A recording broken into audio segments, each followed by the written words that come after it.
Assalamualaikum warahmatullahi wabarakatuh. Perkenalkan, saya Nadila Putri. Pada kesempatan kali ini saya akan mempresentasikan mengenai task 1, yaitu understand typical design patterns, repository pattern to achieve separation of concern, lalu know how to develop forward-looking codes and to allow future extensibility and maintenance, and then understand the concept of dependency injection.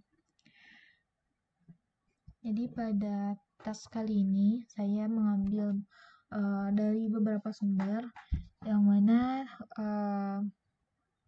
di sana dikatakan bahwa pengembangan perangkat lunak pada Flutter menggunakan desain pattern dapat menerapkan beberapa arsitektur desain seperti MVC, MVP, dan MVVM yang digunakan pada native.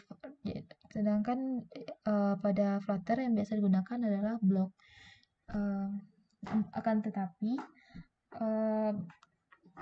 hal ini tidak mengurangi tujuan untuk mempermudah pengembangan dalam melakukan maintain aplikasi ketika terjadi penambahan bug atau penambahan fitur baru pada Flutter.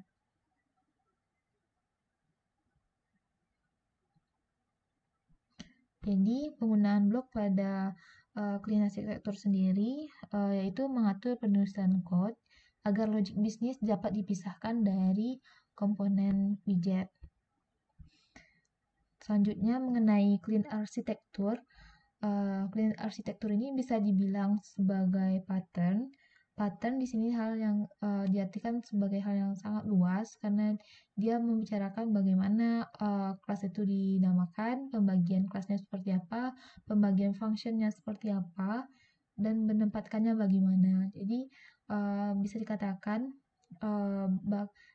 arsitektur ini merupakan bagaimana cara penulisan kita terhadap code agar developer lain bisa memahami penulisan coding yang kita tulis. Jadi memudahkan pengembangan untuk ke depannya.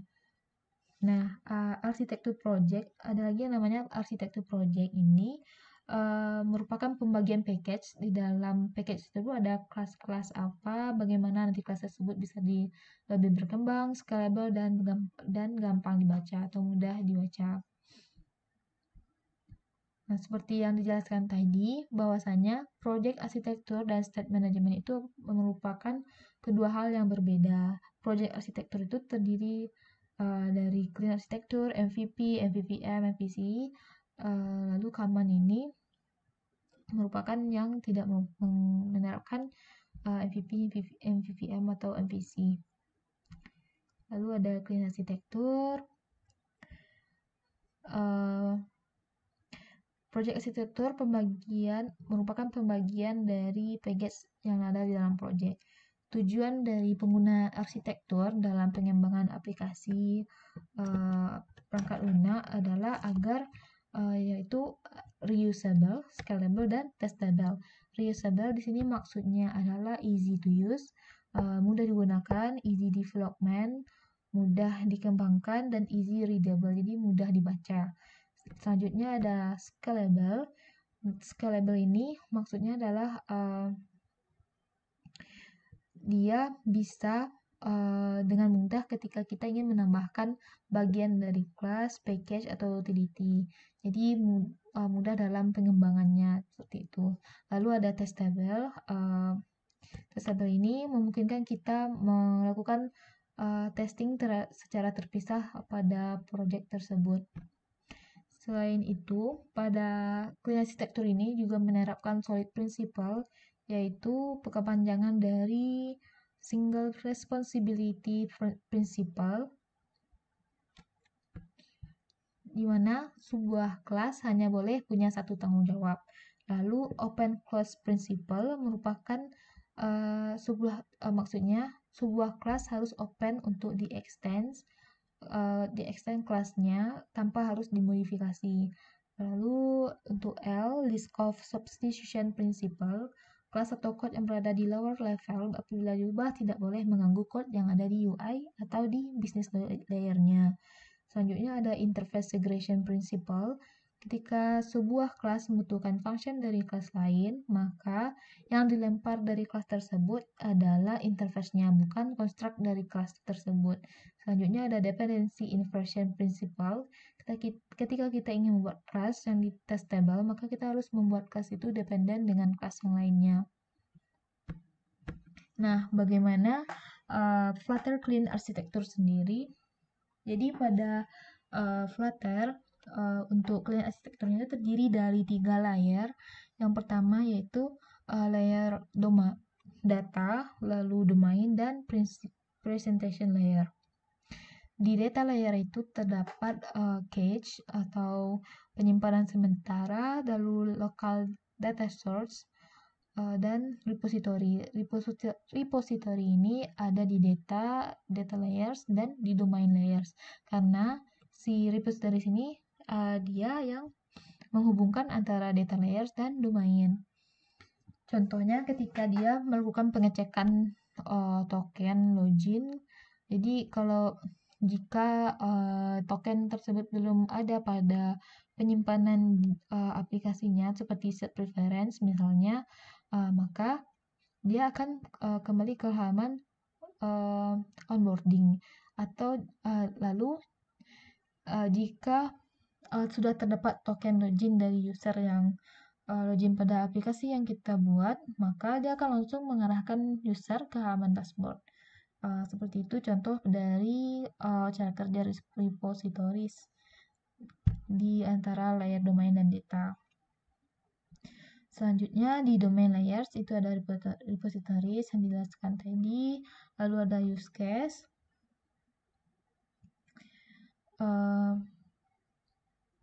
lalu di presentation layers di sini tempat UI kita yaitu widgets kalau di Flutter, lalu blocks yang memisahkan logic bisnis dan UI-nya. Jadi logic bisnisnya diterapkan pada UI menggunakan blocks. Nah, dari ilustrasi Flutter Clean Architecture tadi dapat juga digambarkan seperti berikut. Yang data tadi juga bisa dikatakan sebagai infrastruktur.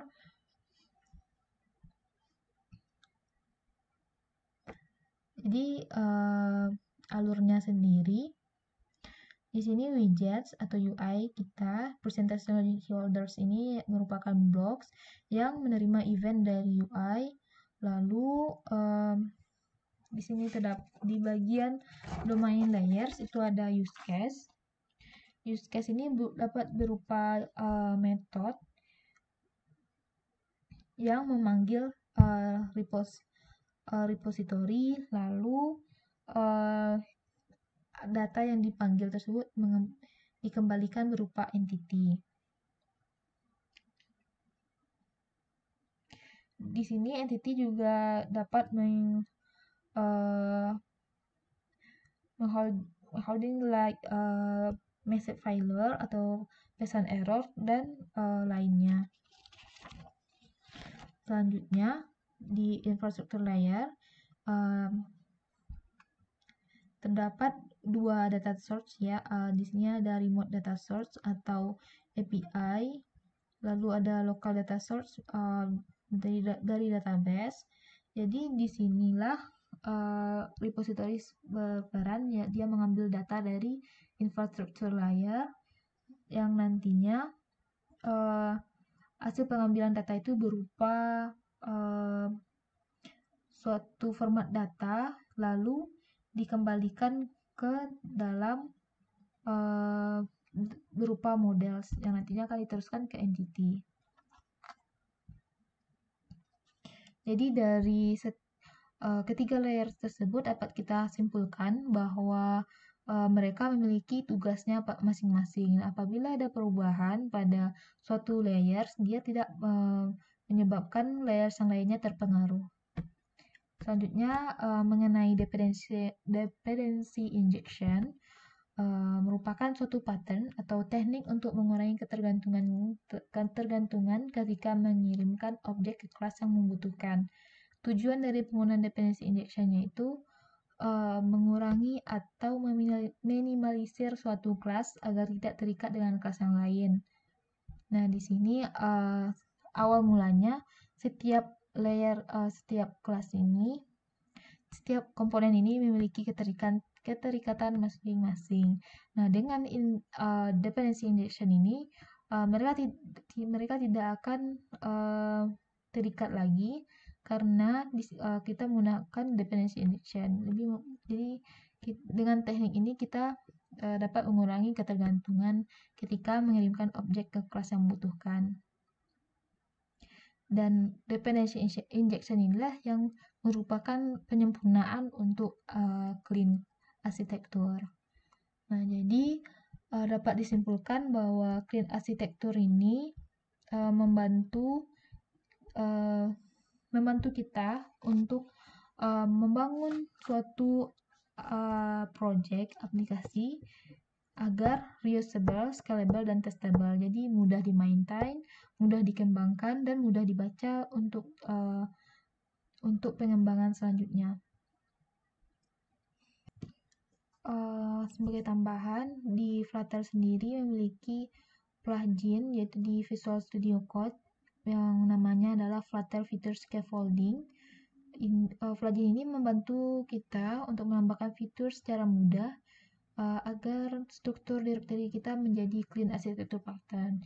Jadi penggunaannya ketika setelah diinstal, kita bisa klik kanan di suatu folder, misalnya di lib ini, kita klik new feature, lalu memasukkan namanya apa, lalu secara otomatis direktori tersebut akan tergenerate pada project kita. Ini isinya masih project kosong, mungkin akan saya kembangkan untuk mempelajari tentang clean arsitektur ini. Sekian yang dapat saya sampaikan.